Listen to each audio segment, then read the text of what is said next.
குருவே சரணம் நிகழ்ச்சியில் தற்போது நாம் தரிசித்துக் கொண்டிருக்கிற மகான் பலராமலிங்க சுவாமிகள் திருவான்மியூர். இந்த மகானை பற்றி பார்க்குறோம். இந்த மகான் பாம்பன் சுவாமிகளால் ஆட்கொள்ளப்பட்டு இந்த கோவிலுக்கு போன்னு சொல்லி இந்த ஆலயத்திலே தவம் இருந்து இந்த பகுதி மக்களுடைய அன்பையும் பெற்று இந்த ஆலயத்தில் வசிக்க ஆரம்பித்தார். இந்த ஆலயத்தினுடைய வழிபாடுகளை கவனிக்க ஆரம்பித்தார். இந்த வழிபாடுகள்லாம் எப்படி பண்ணினான்னு பார்த்தோம். இந்த ஆலயத்திற்கு வரக்கூடிய அன்பர்களுக்கு எந்த ஒரு பிடி இருந்தாலும், எத்தகைய நோய் இருந்தாலும் அவற்றுக்கெல்லாம் ஒரு மருந்து, ஒரு நிவாரணத்தை இந்த சுவாமிகள் சொன்னார். இந்த சுவாமிகள் அதிகம் பேச மாட்டாராம். பலராமலிங்க சுவாமிகள் பார்க்குறோமே, அதிகம் பேச மாட்டார். இவர் பெரும்பாலும் தியானத்தில் இருப்பார். ஏதான முக்கியமான ஒரு குறிப்புகளை யாருக்கான சொல்லணும், அவர்களுக்கு புரியலை அப்படின்னா எழுதி காண்பிப்பாராம். அதுபோல் இந்த சுவாமிகளுக்கு ரொம்ப பிடிச்சது என்ன அப்படின்னா அன்னதானம். தானத்திலேயே சிறந்தது அன்னதானம். எத்தனையோ தானங்கள் உண்டு. தானம்னா என்ன? மற்றவர்களது தேவை அறிந்து அவர்கள் கேட்காமலேயே நாம் கொடுப்பது தானம் என்று சொல்லப்படும். தர்மம் அப்படின்னா மற்றவர்கள் நம்மிடம் கேட்டு அதன்படி கொடுப்பது தர்மம் என்று சொல்லப்படும். தான தர்மம் அப்படின்னு சொல்லுவோம். இந்த தானத்திற்கு சிறப்பு அதிகம். அவங்க கேட்காமலே நம்ம கொடுக்கணும். உதாரணத்துக்கு நம்ம வீட்டில் ஒருத்தங்க வேலை செய்கிறாங்கன்னு வச்சுக்கோங்க.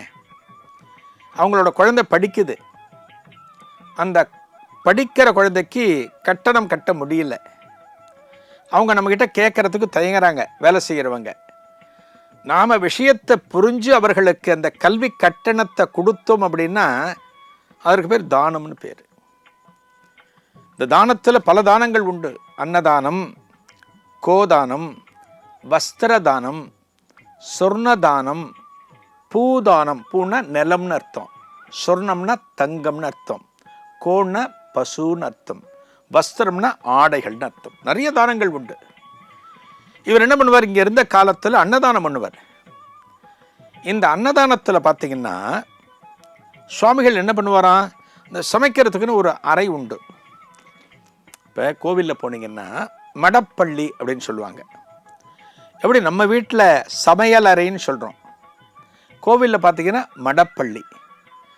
நம்ம வீட்டு சமையல் அறைக்கும் அந்த மடப்பள்ளிக்கும் நிறைய வித்தியாசம் உண்டு. மடப்பள்ளி புனிதமானது. அந்த மடப்பள்ளியில் சமைக்கக்கூடிய பொருட்கள் அத்தனையும், பதார்த்தங்கள் அத்தனையும் இறைவனுக்கு நிவேதனம் செய்யப்படக்கூடியவை. அதனால் அங்கே சமையலறையில், அதாவது சமையலறை எப்படி வேணாலும் சமைக்கலாம். நம்ம குளித்து சமைக்கலாம், குளிக்காமல் சமைக்கலாம். நம்ம வீட்டு சமையலறை. ஒரு ஆலயம் அப்படின்னா அங்கே ஒரு புனிதம் காக்கப்பட வேண்டும். அங்கே அவர் எப்படி சமைப்பார் அப்படின்னா, யார் இந்த பலராமலிங்க சுவாமிகள் உள்ளே போயிட்டு கதவை தாப்பா போட்டுருவாராம். உள்ள பதார்த்தங்கள் தயார் செய்வார். என்னென்ன தயார் பண்ணணும், இன்னைக்கு சக்கரை பொங்கலா, புளியஞ்சாதமா, தயிர் சாதமா, வடையா, சுண்டலா, எல்லாம் கொஞ்ச நேரத்தில் தயாராகுமா. கதவை தாப்பா போட்டுருவார், யாரும் பார்க்க முடியாது. கொஞ்ச நேரம் கழித்து கதவை திறந்தார் அப்படின்னா எல்லாம் கமன்னு வாசனையோடு காணப்படும்.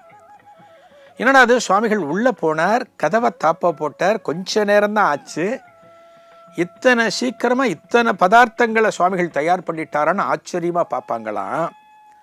சுவாமிக்கு நிவேத்தியம் பண்ணிட்டு எல்லாரையும் உட்காத்தி வச்சு சுவாமிகளே போடுவாராம், சுவாமிகளே பரிமாறுவாராம். போட்டுட்டு என்ன சொல்லுவாராம், வயிறார சாப்பிடுங்க அப்படிம்பாராம். வயிறார சாப்பிடுங்க, நல்லா சாப்பிடுங்க அப்படின்னு இந்த பதார்த்தங்களை எடுத்து அவங்க இலையில வச்சுட்டே இருப்பாராம். அந்த அளவுக்கு அந்த அன்னதானத்தில் இந்த பலராமலிங்க சுவாமிகள் அத்துணை விசேஷமாக கவனித்து வந்தார்.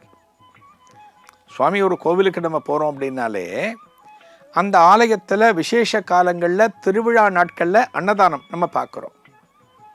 ஒரு பக்தனது பசியை போக்கக்கூடியது. ஒரு ஆலயத்தில் ஒரு பிரசாதம் அப்படின்னா அந்த கோவிலுக்கு அவர் அரை மணி நேரம் ஆகிருக்கலாம். ஒரு பக்தனோ பக்தையோ அவங்க வீட்டுக்கு போகிறதுக்கு இன்னொரு அரை மணி நேரம், 1 மணி நேரம் ஆகலாம். அந்த பசியோடு போனோம் அப்படின்னா அந்த பக்தி அது இருக்குது பார்த்தீங்களா, அந்த சுவாமியை கும்பிட்டது எல்லாமே மறந்து போயிடும். அதனால் இந்த ஆலயத்தில் அன்னதானம்ங்கிற ஒரு நிலைப்பாடு பழம்பெரும் காலத்திலிருந்து காணப்படுகிறது. அதை இந்த பழமையான காசி விஸ்வநாதர் கோவிலில் பலராமலிங்க சுவாமிகள் தான் வாழ்ந்த காலத்தில் தொடர்ந்து செய்து வந்தார். இதில் இன்னும் பெரிய விசேஷங்கள்லாம் உண்டு. ஒரு மிகப்பெரிய சமையல் தயார் பண்ணணுன்னா பல பேர் வேணும். ஆனால் அத்தனை பெரிய சமையலும் சுவாமிகள் ஒருவரே செய்து விடுவாராம். இந்த மகானது சிறப்புகளை நாளைய குருவே சரணத்திலும் காணலாம். நன்றி, வணக்கம்.